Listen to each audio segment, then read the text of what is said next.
On the banks of the Yarrow waters, in the southeast of Scotland, something happened. I mean, a lot of some things, I'm sure. The area has a rich history, much of it unrecorded. Yet in an area which used to be called Selkirkshire, near modern-day Selkirk, something tragic happened.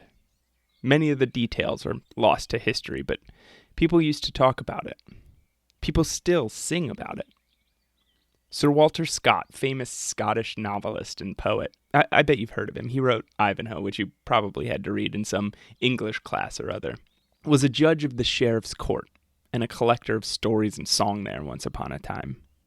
He'd walk the banks of the Yarrow water around the now decimated Ettrick Forest, we can presume, and he'd talk to the locals. He'd hear stories that were never recorded, only sung or spoken. Stories about why there were two unhewn stones about 80 yards apart, carved with writing that time and weather have rendered illegible. The Yarrow stone, first erected in the 6th century, which says, in Latin, "Here in everlasting memorial, in this place, here lie the most famous princes," amidst some names long forgotten and debated and text too worn and archaic to be deciphered. And the glebe stone, which sits in a field a short walk away, saying nothing. Scott would hear stories about why the moor in which they were erected was given the name Annan's Treat, and would write in 1802 that the least child that can herd a cow would tell passers-by a simple tale. There lie two lords who were slain in single combat. Sir Walter Scott would ponder these stones as he spoke to the inhabitants of the Ettrick Forest, and heard a song never before recorded in writing.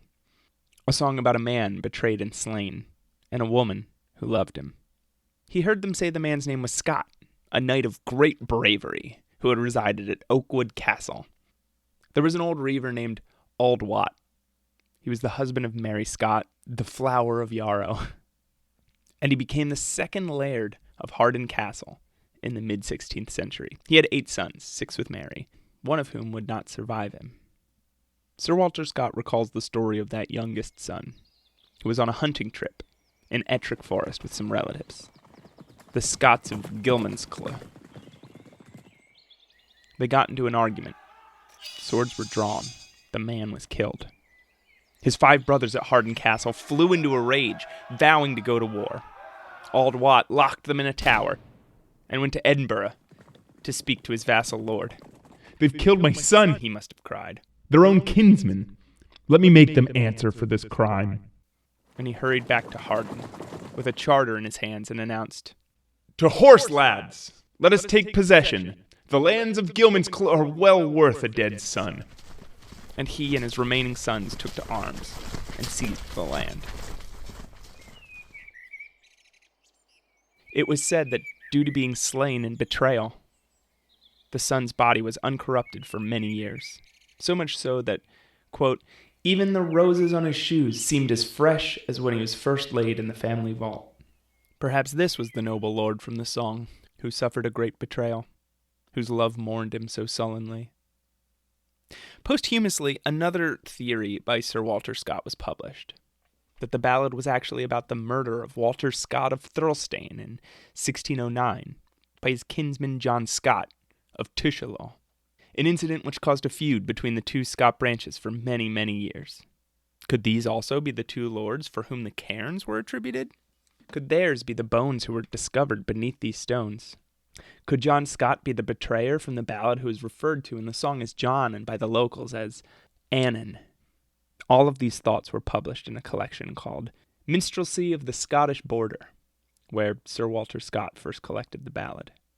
It was written in 1802, shortly after the recovery of the Yarrow stone. He couldn't have known just how long ago those stones had been placed there. But now we know that if the stones in the ballads are connected, it couldn't be by these particular stories, as the stones were erected 1,000 years prior. Whether or not there is a connection, we'll never know. But we do know, in the region, in a time before songs were written down, in a time before Sir Walter Scott, something tragic happened in the Ettrick Forest, and this ballad, called the Dowie Dens of Yarrow, was born.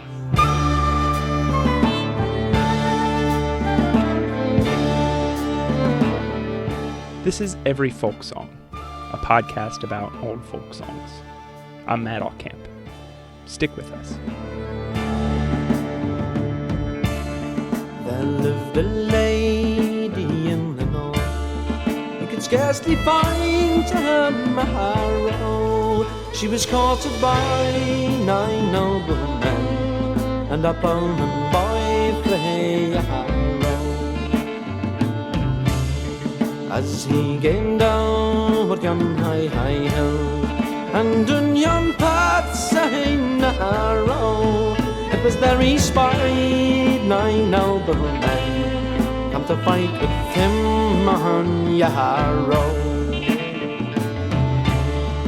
There was 3 he slew and 3 withdrew, and 3 lay deadly wounded, until her brother John stepped in behind, and he pierced his body through.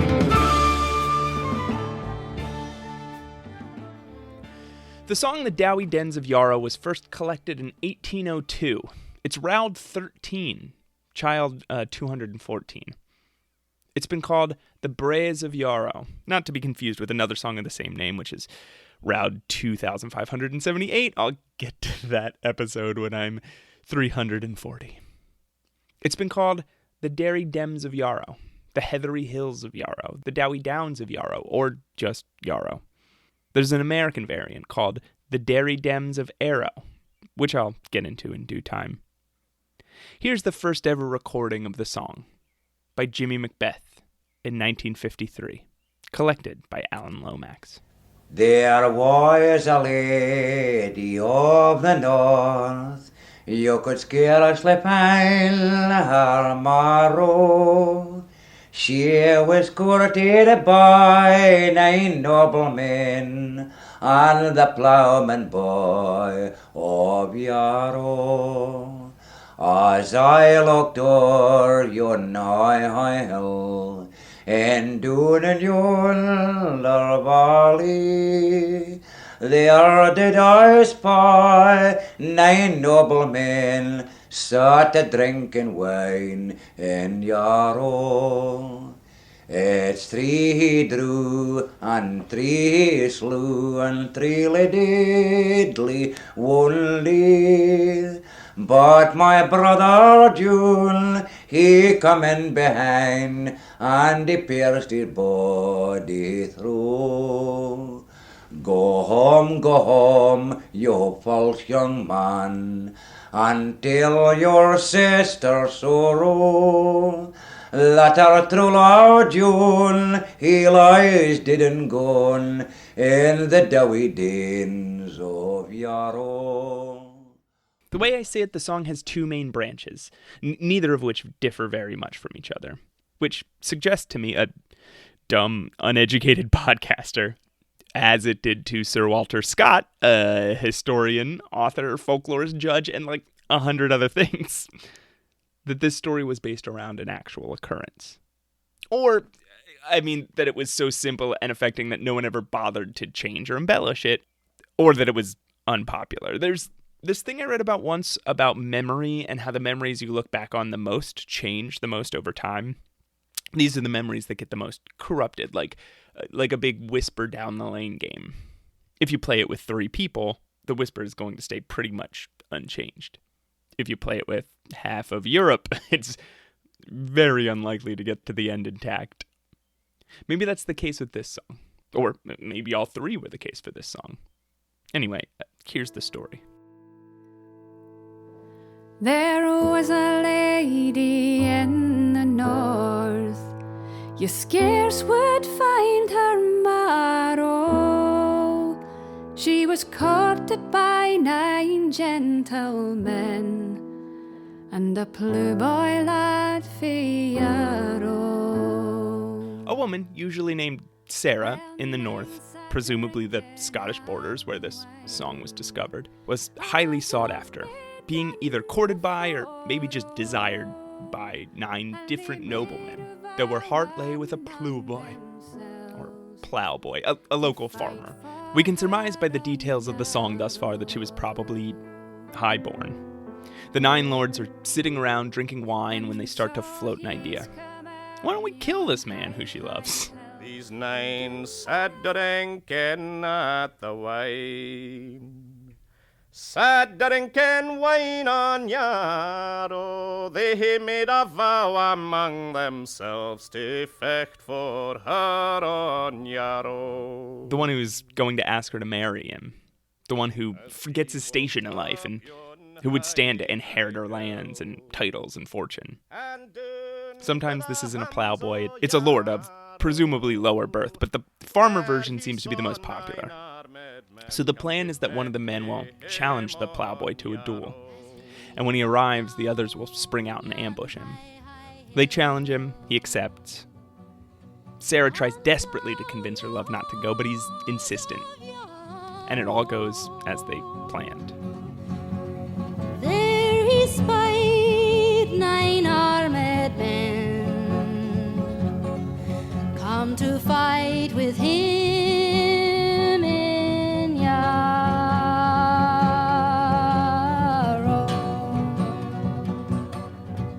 And there they flew. He rides out to face his challenger, but the men ambush him in a narrow little valley along the River Yarrow. And probably driven by love or stupidity, as most brave persons are, he decides to fight rather than flee. And he fights well, killing 3, wounding 3, and 3 seeing his ferocity run off. But his victory doesn't last long, as Sarah's brother appears behind him and stabs him in the back. He says there's 9 o' you and but 1 o' me. It's an unequal marrow, but I'll fight ye on new one by one on the Dowie Dens of Yarrow. So it's 3 he slew and 3 withdrew and 3 he wounded sadly. Till our brother he came in beyond, and he wounded him most foully. Here, he gets out a parting word. He tells the brother, "You've achieved nothing here today, but to kill your own sister's true love." And he dies. On the Dowie Dens of Yarrow. Back at home, Sarah awakes from a terrible nightmare. She dreams that she was pulling heathery bells, which I'll try and explain later, but basically she dreams that she's grieving. Upon waking and going down to meet her family, she learns of the death of her true love. Grief-stricken, she runs to the banks of the Yarrow water to find his body. Oh, Father dear, I dreamed a dream of tears and sorrow. I dreamed I was pulling the heather bell on the Dowie Dens of Yarrow.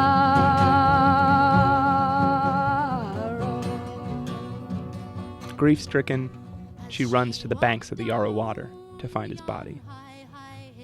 In some versions, her brother lies dead next to him. She weeps, wipes the dirt and blood from his face, and she wraps his body up in her own long hair and uses it to pull him all the way home. Her father is waiting for her, and he says, "Listen, don't be sad. I'll find you a great man to be your husband." And she says, "You have sons. Wed them all you'd like. But the only person I've ever loved is dead." Oh, Father dear, you've 7 sons. Ye may wed them all tomorrow, for the fairest floor among them all was the lad I looed on Yarrow. And she asks her mom to make her bed, and she lays down in it and waits to die of grief. Oh, mother, mother, mark my bed, and mark it soft and narrow, for my love died for me this day, and I'll die for him tomorrow.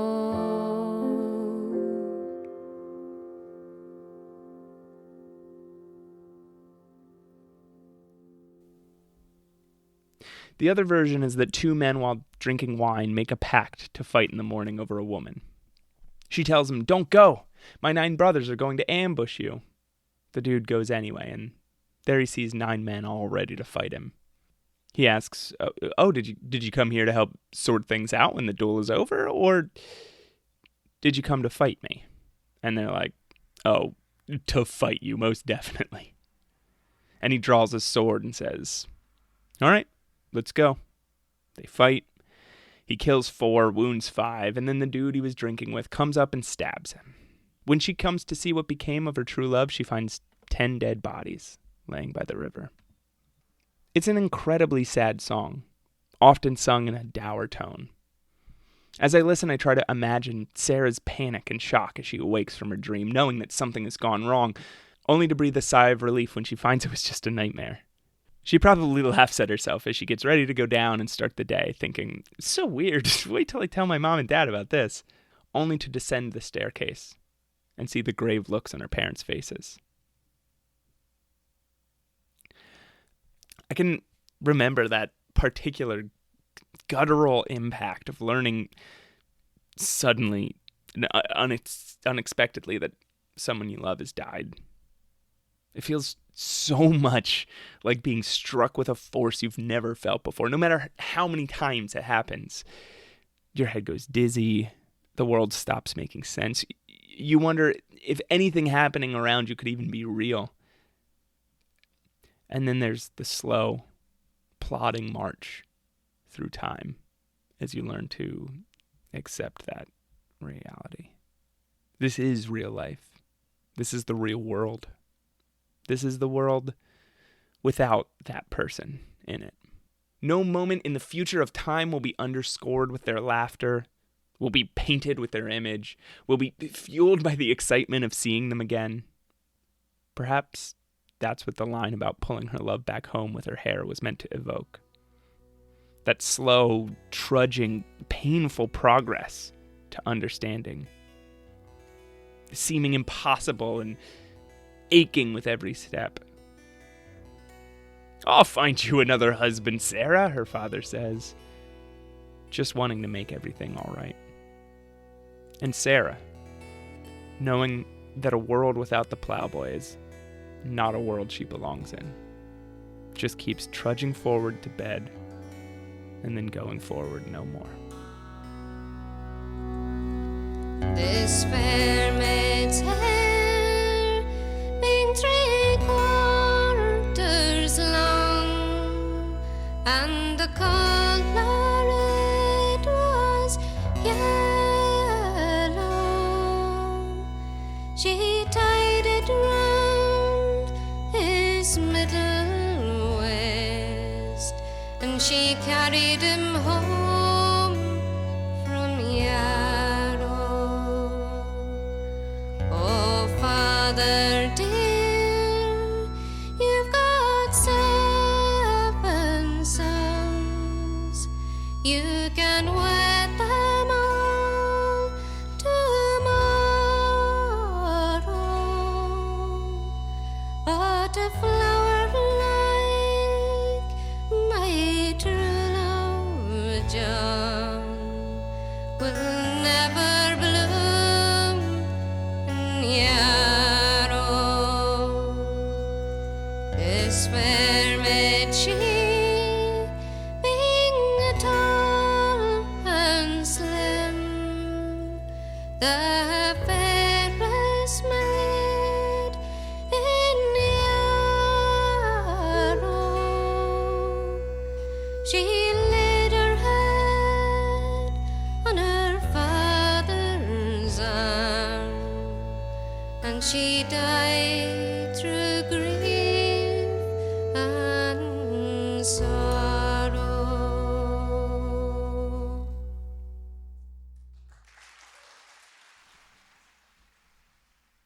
As straightforward as this basic story is, there's a lot that's confusing about this song. In many versions, you don't find out who the woman begging the man not to go to fight is until like the end of the song.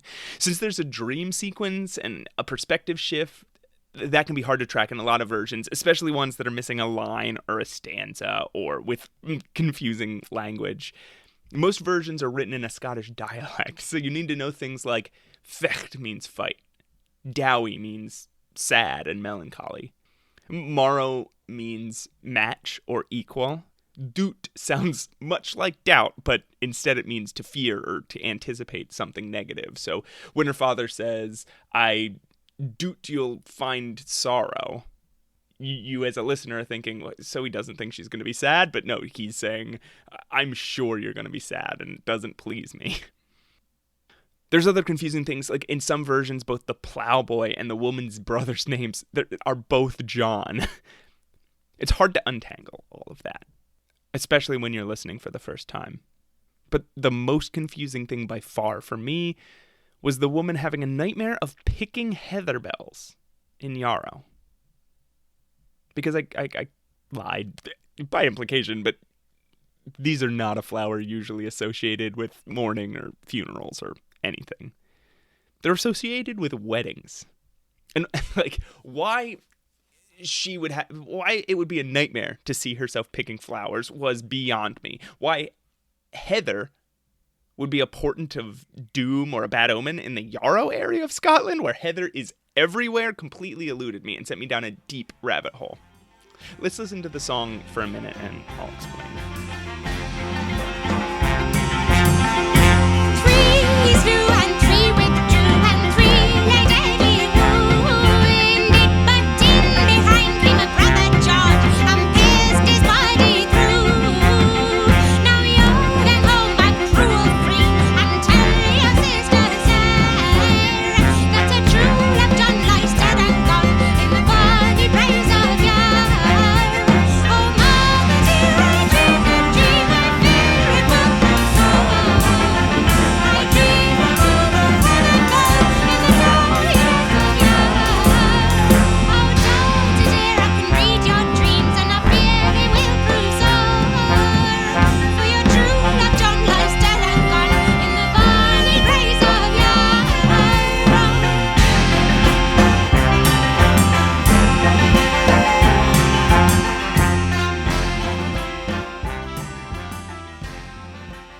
There is a story in Scottish folklore of a poet named Ossian in the 3rd century.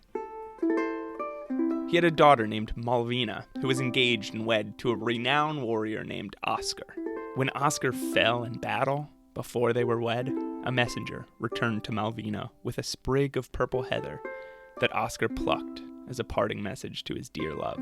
As he told her the story of Oscar's death, her tears fell on the sprigs of heather, turning them white. She then trod the hills of Scotland, letting her tears fall, a trail of white heather in her wake. Malvina said, "Although it is a symbol of my sorrow, may the white heather bring good fortune to all who find it." And to this day, brides in Scotland still place heather in their bouquets for luck.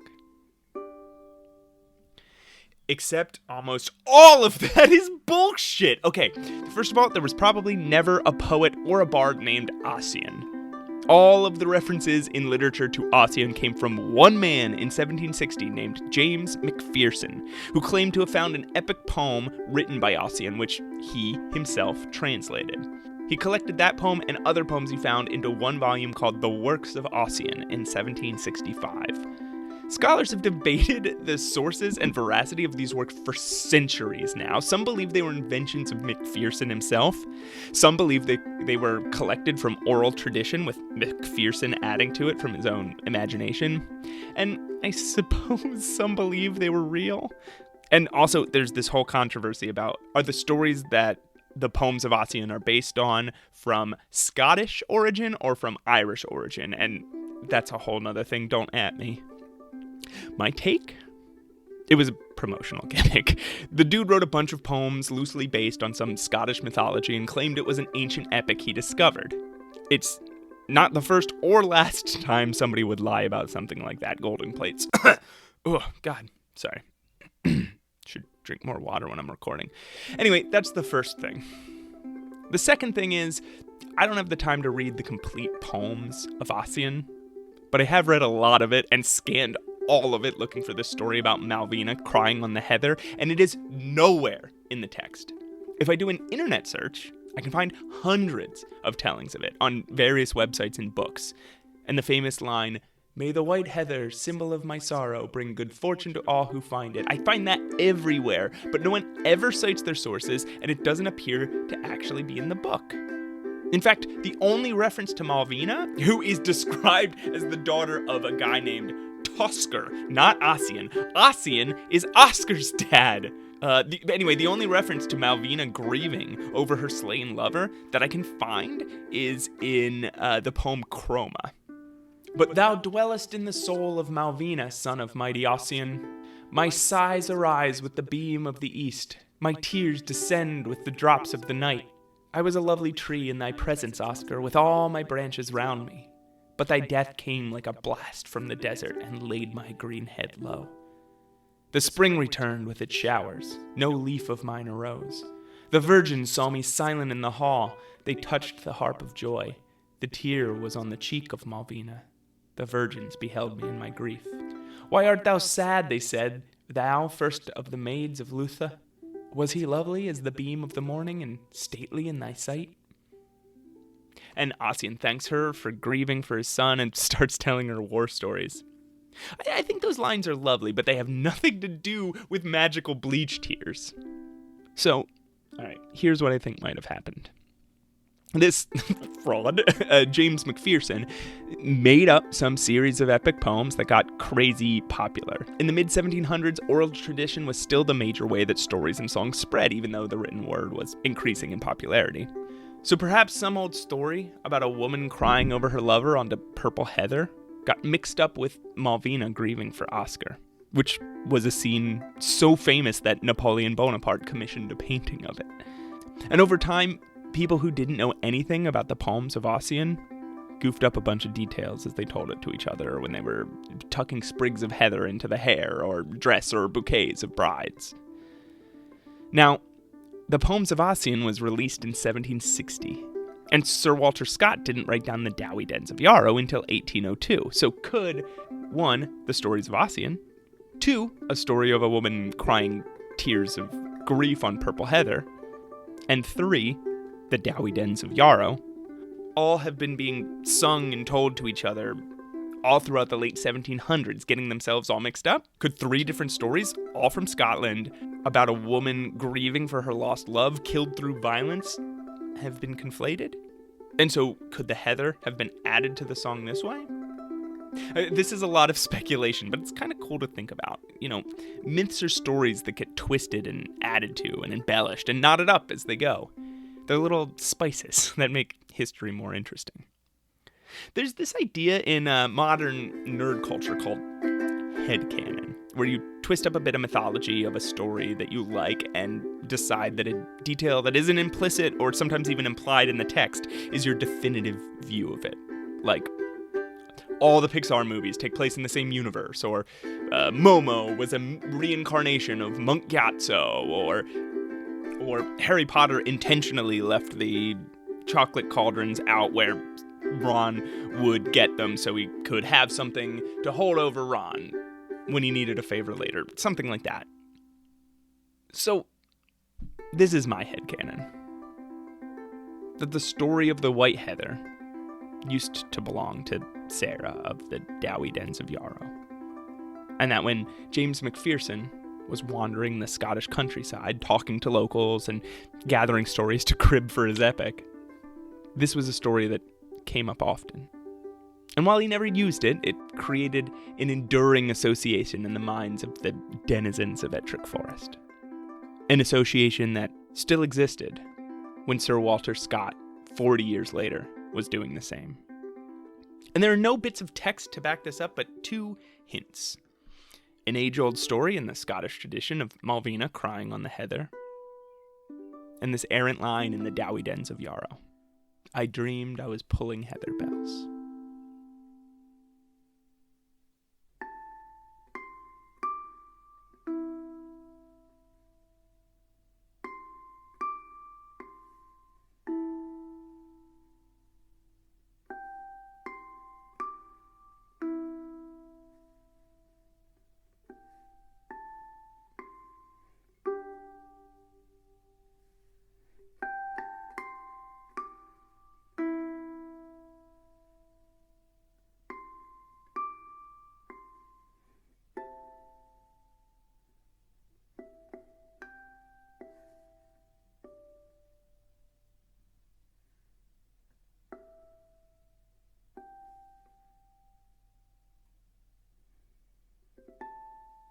So there's another small piece of the puzzle that is the history of the Dowie Dens of Yarrow. I told you much earlier that this song has a variant called the Berets of Yarrow. And while the song is roughly the same age as the Dowie Dens of Yarrow, composed in 1802 by Joseph Haydn, the lyrics to it are much older.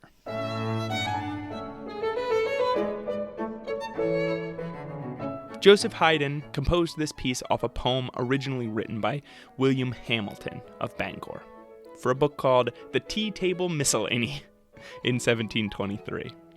It's a slightly different version of the story, told from an entirely new perspective. In it, we hear a man telling a woman to cheer up, for they're about to be married. Basky, basky, my winsome marrow. Basky, basky, my bonny, bonny bride. And think nae mair on the breeze of Yarrow. She's mourning over the loss of her love on the banks of Yarrow. The song is told from many perspectives and leaps around in history. We learn that the woman's husband is the one who slew her love. She'd been wandering around the Yarrow picking branches before her father ordered her to marry this man. He's excited at the prospect of bedding her, yet she imagines bringing the corpse of her former lover to her bed and using her love and bodily warmth to bring him back to life. It's all about the complicated aftermath of the Dowie Dens of Yarrow, and the poem is far longer than the lyrics that Haydn used. It creates an alternate reality for the song where Sarah lives. She allows her father to marry her off, and he does, to the worst person on earth that he could have. Weep not, my bonny, bonny bride. Weep not, my winsome marrow. Nor let thy heart lament to leave, pulling the backs on the breeze of Yarrow. Why does she weep, thy bonny, bonny bride? Why does she weep, thy winsome marrow? Why there will be seen, pulling the backs on the breeze of Yarrow? Sarah is left to not only dwell in the loss of her one true love, but be constantly reminded by sharing a name and a bed with the man that took him from her. In the song, she speaks up for herself and ends up coming off a lot better than he, but it's still a cruel fate to saddle her with.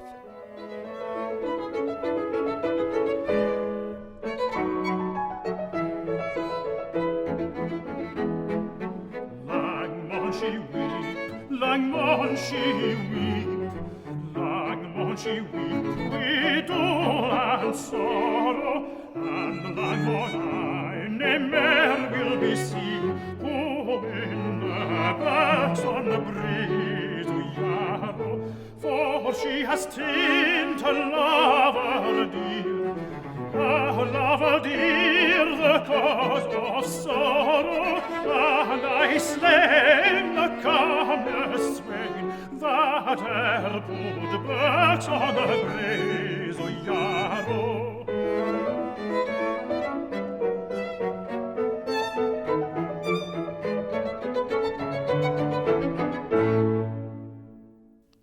Before we move on to the American variant, I want to touch briefly on another song that's not the Dowie Dens of Yarrow at all, but almost serves as this, alternate timeline version where everything turns out all right.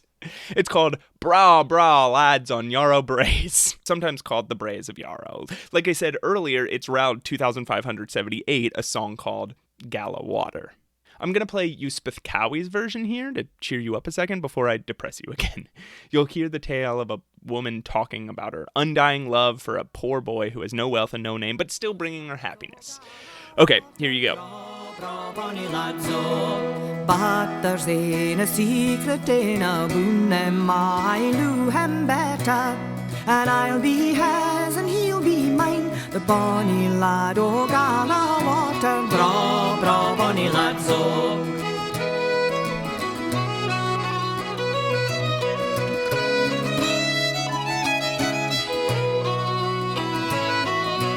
Bra, bra, bonny lads o'.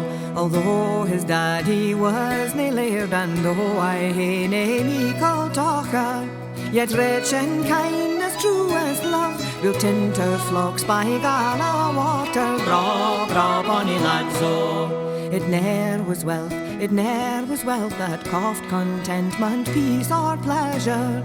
The bands and bless all mutual love, oh that's the chiefest wild treasure, bra, bra, bonny lads o'. There aren't too many instances of the American version of this song. The Roud Index records only 3, all sung by a Mrs. Lola Stanley in 1958 in Arkansas. I knew a lady of the north, a fairy pharaoh was she. She was courted by 9 noble cowboys on the Dowie Dens of Yarrow. Her father hired a noble cowboy. She loved him, she did dearly. She dressed him up as a nobleman and sent him away to Yarrow. As he rode over those high hills and valleys, these 9 noblemen was waiting his coming on the Dowie Dens of Yarrow. There's 9 of you and 1 of me, no taller, slender bravery. I'll fight you all, it's 1 by 1, on the Dowie Dens of Yarrow. Because of that, I'm not sure how this song migrated or how popular it was, but I assume not very and fairly late. The primary differences in this version are 1, she changes all the characters to cowboys, except for the woman and her father. She names the lover Jim, the brother John, and the woman Sarah. 2, instead of dragging her lover's corpse back with her hair, she just very reasonably buries him where she finds him. Otherwise, it's the same exact story. Here's the only other recorded version I could find of this song, by Meg Baird, Helena Espval, and Sharon Krause. I knew a lady of the north, oh pharaoh was she. She was courted by 9 noble cowboys on the Dowie Dens of Yarrow. Her father hired a noble cowboy. She loved him, she did dearly. She's dressed him up as a nobleman and sent him away to Yarrow. As he rode over those high hills and valleys, those 9 noblemen was awaiting his coming on the Dowie Dens of Yarrow. There's 9 of you and 1 of me, no taller, slender, or braver. I'll fight you all, it's a 1 by 1 on the Dowie Dens of Yarrow. It's 3 he slew and 3 they flew, and 2 they lay there wounded. Her brother Jim crept up behind and pierced his heart on arrow. A lot of collections make reference to 2 Scandinavian versions called Herr Helmer and Jomfrun i Skoven, but I couldn't really find much else about them. If you know anything about these ballads, email me and I'll put something up on the website. That being said, there's so much that is deeply Scottish about this song. Every inch of this ballad is so deeply tied to Scottish history, geography, mythology, language, and imagery. It draws on Scottish folklore and tradition. While I think the migrations to Scandinavia and America are interesting, and the translation of noble lord to cowboy is pretty hilarious, any non-Scottish version of this song just feels hollow, like it's missing the soul of the song. William Wordsworth wrote 3 poems about Yarrow. Yarrow Unvisited, a poem about his hesitancy to visit the gloomy lands of Yarrow. He had read the poems, heard the songs, and he had an image in his head of what trotting the Yarrow lands would be like. And he feared that there was no way that some river and dry stream beds could possibly live up to it. Better to keep it safe and precious in his memory. He wrote, "What's Yarrow but a river bare that glides the dark hills under? There are 1,000 such elsewhere, as worthy of your wonder." And he wrote, "Be Yarrow's stream unseen, unknown, it must, or we shall rue it. We have a vision of our own. Ah, why should we undo it? The treasured dreams of times long past will keep them winsome morrow. For when we're there, although 'tis fair, 'twill be another Yarrow." This poem, which is several stanzas longer than that, was written when Wordsworth was a young man in 1803, traveling the borders of Scotland with his sister. Then, over a decade later, in his middle age, he wrote the amusingly named Yarrow Visited, as he traveled Scotland again with his friend, a poet named James Hogg. It's a poem about visiting Yarrow, a place he'd written about before. Seeing its grandeur, its sorrow, its quiet and melancholy hills, and the actual views, the feel, exceeding the Yarrow he built in his imagination. He opens with this beautiful verse. "And is this Yarrow? This the stream of which my fancy cherished so faithfully a waking dream in image that hath perished? Oh, that some minstrel's harp were near to utter notes of gladness, and chase this silence from the air that fills my heart with sadness." Which morphs into, "But thou that didst appear so fair to fond imagination, dost rival in the light of day her delicate creation." And it ends on, "But that I know where'er I go, thy genuine image, Yarrow, will dwell with me to heighten joy and cheer my mind in sorrow." And lastly, in the autumn of 1831, Wordsworth wrote one last poem on the subject, titled Yarrow Revisited. At this time, Sir Walter Scott was ailing. He was just 60 years old, in terrible debt, and widowed. He'd lived a life dedicated to revitalizing, recording, and celebrating the history of Scotland. And here he was, suffering from typhus, touring his homeland one last time with his friend, William Wordsworth. Him now also a man in his early 60s. The two returned to the Yarrow lands, both gazing upon it, knowing it would be Scott's last time. "The gallant youth who may have gained or seeks a winsome morrow was but an infant in the lap when first I looked on Yarrow. Once more by Newkirk's castle gate, long left without a warder, I stood, looked, listened, and with thee, great minstrel of the border, grave thoughts ruled wide on that sweet day, their dignity installing in gentle bosoms, while sere leaves were on the bough or falling. But breezes played and sunshine gleamed, the forest too emboldened, reddened the fiery hues and shot transparence through the golden.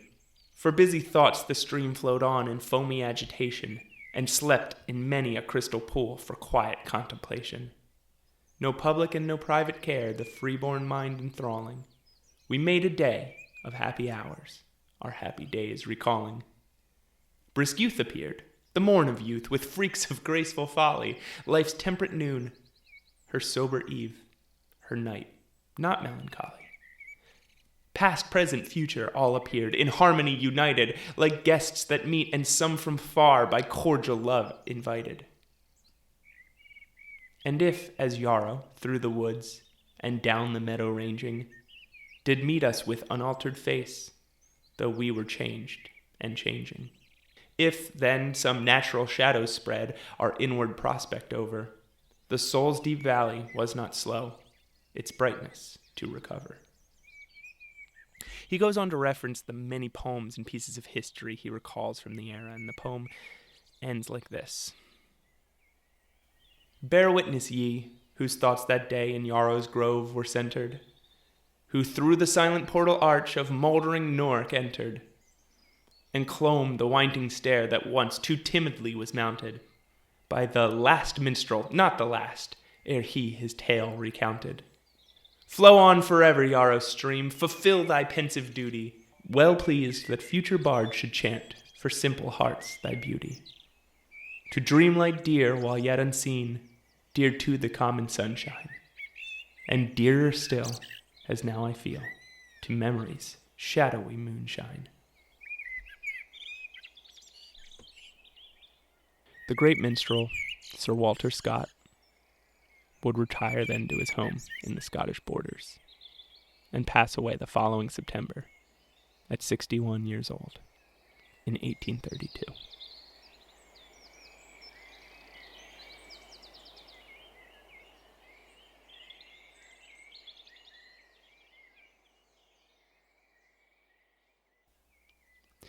If you search the word Yarrow in any geographic website or encyclopedia, you'll find it at least a little challenging to get exactly what you're looking for.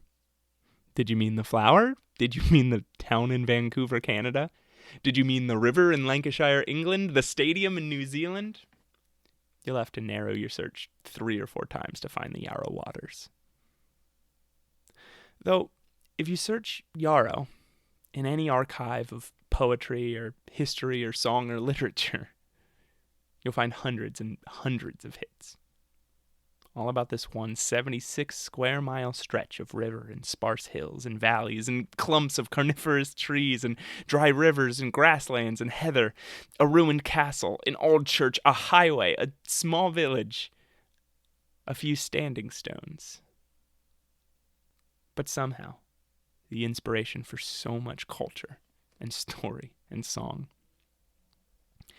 Yarrow was once the center of a great forest, now gone. The battlegrounds of noble lords and hunters and reavers. The meeting place of lovers and friends. The final resting grounds of far too many to name. It holds mysteries and stories, ruins and relics, songs and culture and poems and myths that have influenced and entertained people the entire world over. And we don't know where that started, and nor where it will end. But we do have a moment here, captured beautifully, where something happened. We don't know what. We don't know if it was in the year 500 or the year 1500, but it was something tragic.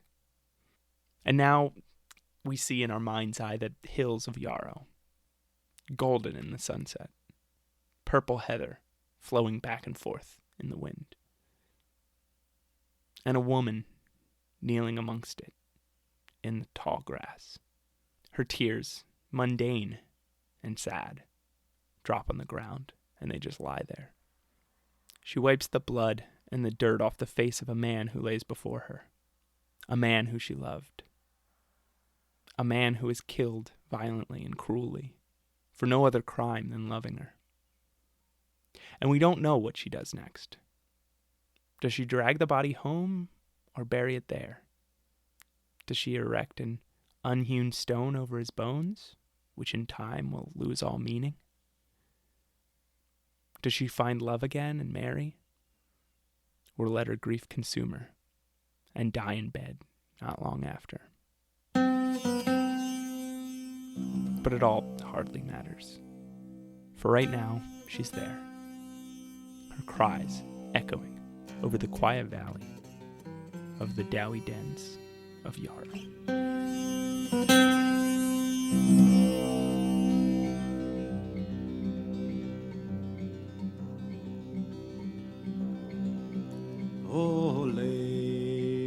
poteen and drinking the wine.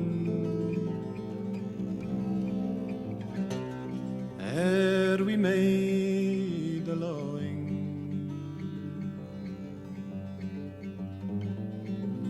we set a pact to the two between, to fecht it in the dawning.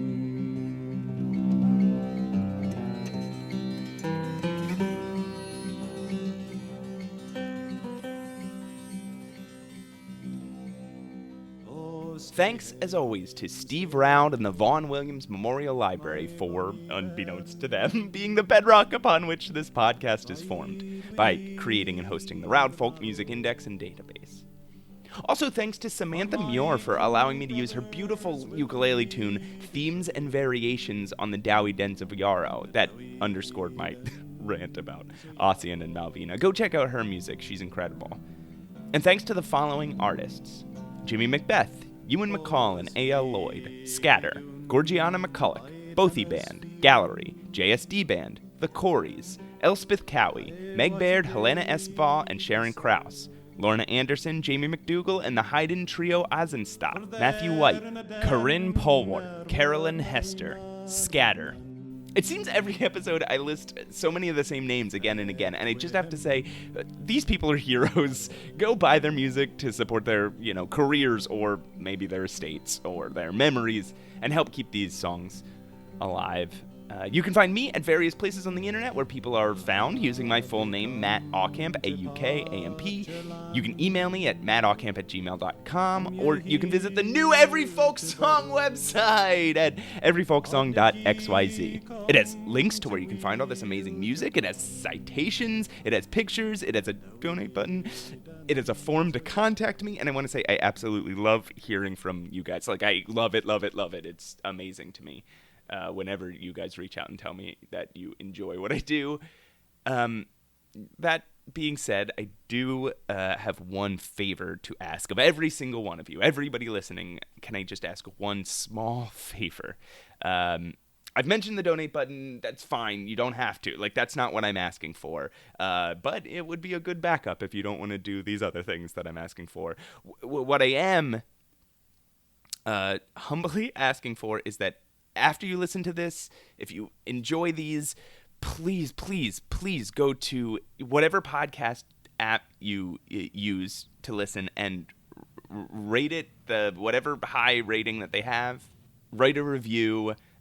It's so hard for a podcast to rise above the din of hundreds of thousands of people talking into their microphones. It's so hard to be discovered by the people who might be interested in the sorts of things you're talking about. And literally the best possible way for the audience and the community surrounding this to grow is to rate and review it. If you could please go do that, that would mean so much to me and to whoever uses your reviews to find the podcast. It would mean a lot to them, I'm sure. Failing that, if you could go to whatever social media things you use and just let people know, hey, there's this cool podcast out here that I'm listening to. You should check it out. It's fun.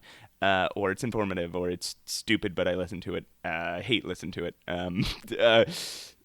And if you don't want to do any of that, then you can go click the donate button.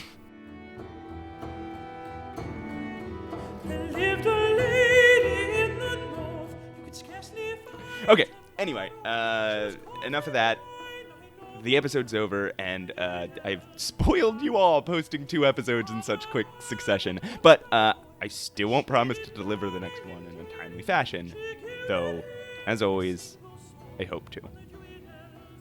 The next episode will be on Round 14, The Demon Lover. Ooh, creepy. We haven't done a creepy one in a while. Anyway, thanks for listening, and take care.